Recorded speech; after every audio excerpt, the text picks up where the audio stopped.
What's going on, guys? It's Nick here, back in the video. Today, a fun one. We're going to be talking about some deep sleepers. You know, everyone knows about the premier handcuffs, right? Guys like Ray Davis, Tyjae Spears, Tootin, Rashad White, Trey Benson, Yarendo Algier, you know, guys that are just like one injury away from much larger roles.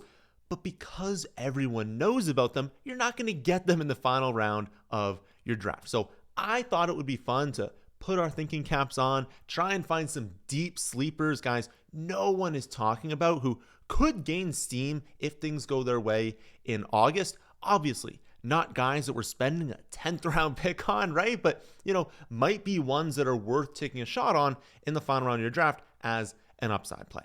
So sit back, hit the like button, subscribe if you're new, and let's start things off with Keaton Mitchell, probably the one who has the more locked in role right from week one, at least as we're thinking right now. He was a player that we faded last season because people were way too optimistic about his recovery timeline. We knew he was not going to start the season healthy, but people were willing to take him not even in the final round. Like, he was kind of getting pushed up earlier in drafts, coming off a torn ACL, even though we knew he wasn't going to play for the first half of the season. So obviously last season wasn't great. 16 total touches, had 2 yards per carry, but please do not forget how electric he was as a rookie. There was a reason that last year, even coming off a torn ACL, people knowing he was not going to be healthy to start the year, there was a reason people did still want to spend a late round pick on him. He was first used as a rookie in week 9, came out of nowhere, 9 carries, 138 yards,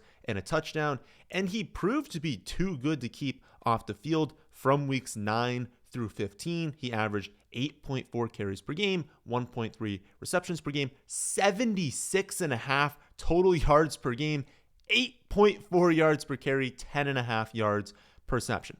He looked like he was being shot out of a cannon every single time he touched the football, and he was fantastic in his role as a change of pace running back. Now, obviously, Derrick Henry is still there, and Keaton Mitchell has a 0% chance of just winning the job over Derrick Henry when he's healthy. Derrick Henry would have to fall off the cliff of all cliffs this season, and that is not going to happen. So Derrick Henry is still going to be that team's running back one when healthy, but he also turns 32 in January. You're going to tell me there's no chance he could suffer an injury? Of course, any player in the NFL could suffer an injury, and I know he's a machine, but he's at 2,740 career touches, and so is there a chance that they look at this and they're like, okay, we probably should not give Derrick Henry 25, 27 touches per game, and we know when healthy, Keaton Mitchell's really, really good as that change of pace running back.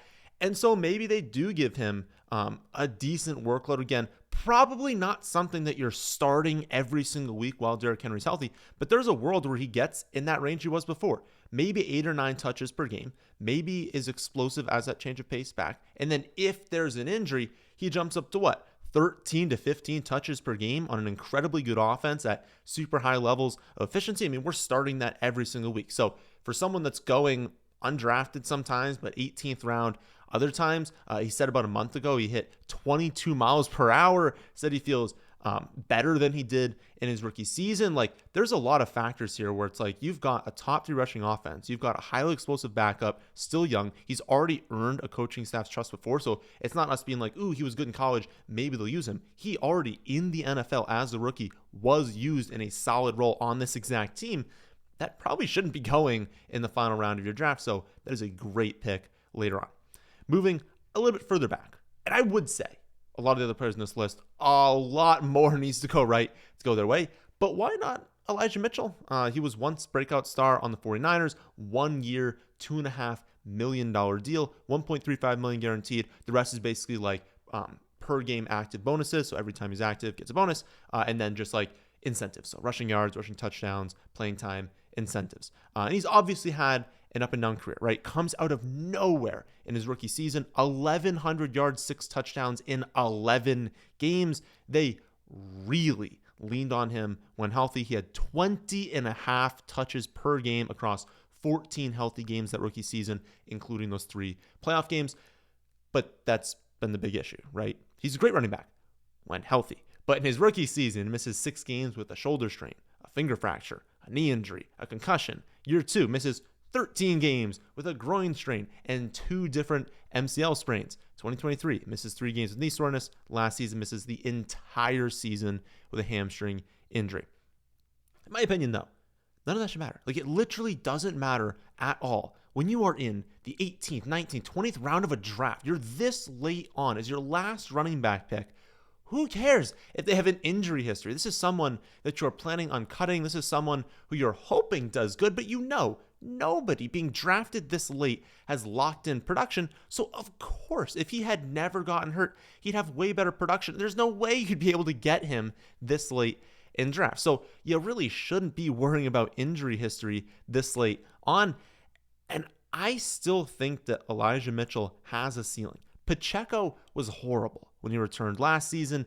Kareem Hunt turns 30 in a month. He hasn't averaged over 3.8 yards per carry since 2021. Then you've got Brashard Smith, who is more of like a passing game weapon, not really going to be used in the same role that Elijah Mitchell would be used in. Honestly, he'd be a great complement to Elijah Mitchell because Mitchell's pretty much purely an early down running back.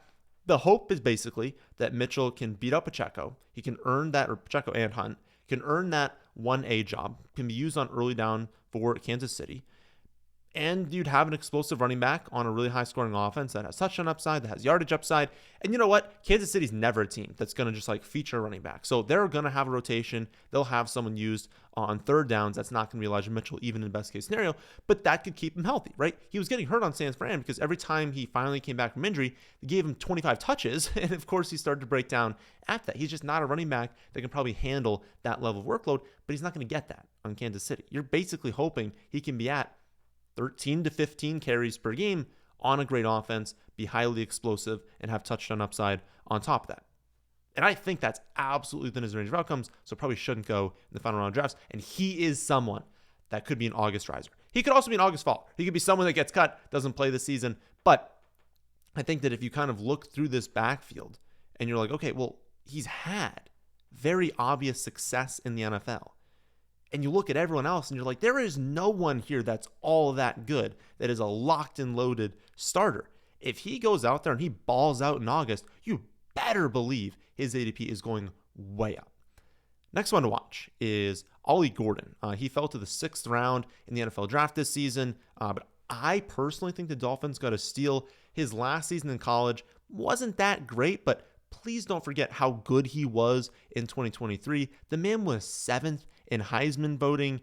He was the number 1 running back in the country. He had over 2,000 yards, 22 touchdowns. He was absolutely dominant. He had a 3-game stretch in that 2023 season where he had 284 yards and 2 touchdowns. Next week, 282 yards and 4 touchdowns. Next week, 292 yards, 2 touchdowns. That is an insane run. Unfortunately, his offense just completely fell apart last season. He lost like 9 games in a row to close the season. And the production is obviously going to suffer when the team around you just completely falls apart. I think people are just kind of overlooking this kid because of what happened last season. And if he plays well in camp, then I think he can actually contribute to the Dolphins this season. He can pass protect at a high level. He can catch passes out of the backfield. He's over 225 pounds, and he uses all of that to just run through people. So he probably should be the Dolphins' goal line back this season because, I mean, HM was terrible. HM was horrible as a goal line back, as a short yardage back last season. Achan's still the starter. He's still a great fit on this offense. He's going to have 1 million receptions, going to be explosive. But they probably shouldn't, and they proved last season they don't want to overload Achan with carries. And so if they're winning late in games, if they're at the goal line, if they just need to give running backs more touches, I mean, they didn't trust Jalen Wright last season. Jalen Wright didn't prove to be a good running back last season. He's from an offense that has suspect hit rates in the NFL. It's a bit of a fluky offense, a bit of a cheat code offense, I guess, in college. So there's a chance that Jalen Wright is very overrated, just not that good of an actual prospect. If Ollie Gordon overtakes Jalen Wright and is actually used on short yardage, is used to kill clock late, no one ever drafts him. Like even on Underdog in round 18, no one drafts him. So you're getting someone super late in Underdog that could have very high upside and honestly great leverage on the Dolphins scoring touchdowns there. You can have someone in a redraft league as your last pick that could easily see a huge jump in. Oh my goodness, if Achan got injured, he'd have so much more value. And then someone in a dynasty league that, like, if you're looking for like a 4th-round pick in dynasty, no one ever talks about this kid. He's got a ton of upside. Like, I just feel like if he was drafted in 2023, he'd have been like the first running back off boards, and then he'd go in what, like the middle rounds of drafts in fantasy. Like, I think we need to put some perspective onto here. The team was terrible, it fell apart, but he's still a very good running back. I think there's a lot of upside with Ollie Gordon this season and beyond. Moving a little later, deep sleepers at this point. But why not Isaiah Davis? Isaiah Davis, Jets running back. Everyone seems to think that it is an absolutely locked-in fact that Braylon Allen is the backup running back to Breece Hall, but this is a new coaching staff, so everyone's going to have to earn their role. We know for a fact he's going to mix in. They've said numerous times that they love all 3 running backs, that all 3 are going to have a role. They've mentioned by name Isaiah Davis. You don't hear that a lot, that people are being like, oh, how's the running back room looking? And they're like mentioning their 3rd running back, being like, yep, locked and loaded, going to get touches on a weekly basis. And it's also one of the most run-heavy offenses in the NFL. Like, I know the Jets aren't going to be good, but their backups are going to have touches because they're going to run the ball every single play. And like, why? Why do we think that Braylon Allen is a presumed starter over Isaiah Davis? Is there anything that Allen did better than Davis in year 1? Davis had over 2 more yards per carry. He was significantly more explosive, a way higher explosive run rate. I mean, Braylon Allen was one of the worst running backs in the league in explosive run rate. Davis had a higher touchdown rate, a lower stuff rate. He forced missed tackles at a higher rate. He gained more yards before and after contact. Like, there's not a single metric you can look at that says Braylon Allen was a better running back last season than Isaiah Davis.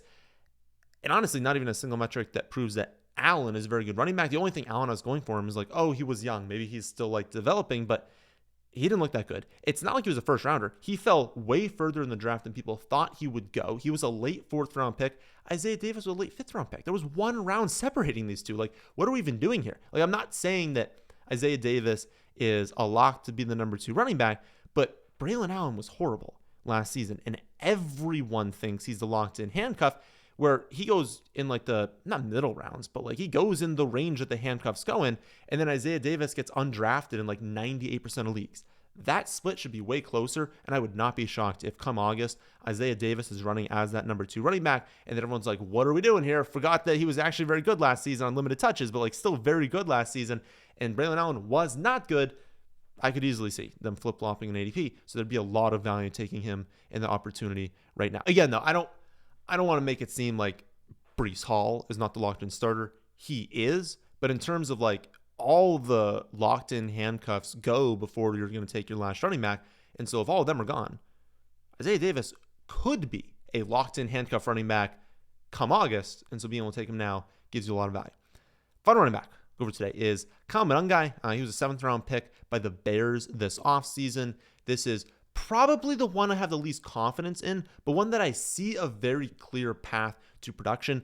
I don't think that Roschon Johnson is very good. He's never been given a large workload in college or the NFL, and not even large. Like, he's never even been given a decent workload. He's never been given over 125 carries in any of his 4 seasons in college. Obviously didn't do that yet in the NFL. People have made excuses, right? They're like, well, he was backing up Bijan. Okay, that's fine. Not every year, but okay, that's fine. What was the excuse in 2023? He only had 84 carries backing up Khalil Herbert and Donta Foreman. Last season, what's the excuse? He gained 2.7 yards per carry backing up DeAndre Swift.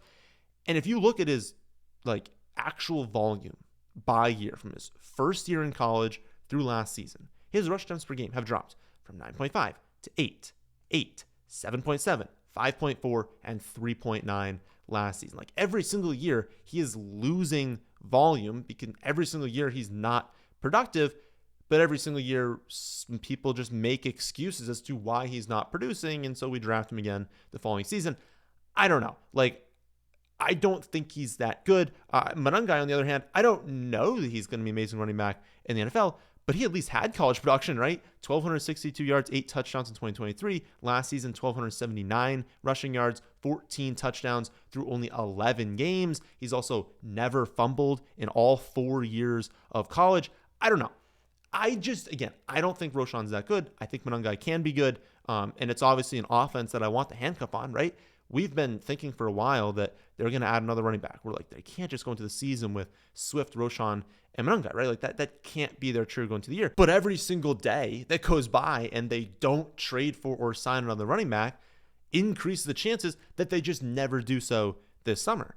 And so if we can identify the second running back on Chicago and get that right, that does have a lot of upside. And if that second running back is being drafted in like 0.1% of leagues, the upside that unlocks on a site like Underdog is insane. But again, even in a redraft league, even deep in dynasty startups, dynasty rookie drafts, there's a lot of upside here because it only takes a couple reports in August to be like, oh, yep, Roschon's not doing that great. Monangai's looking really good. And all of a sudden, that ADP just skyrockets. So before that occurs, I would gain some exposure to Kyle Monangai. So that's my list of deep sleepers. Let me know if you have thoughts on that list, if you have a different list you want to put together in the comment section below. While you're down there, be sure to leave a like. It's greatly appreciated. No Saturday video this week because of the holidays, so I'll catch you all on Monday for another episode of Mock Draft Monday. That'll do it for this one, though. Hope everyone has a great 4th of July weekend.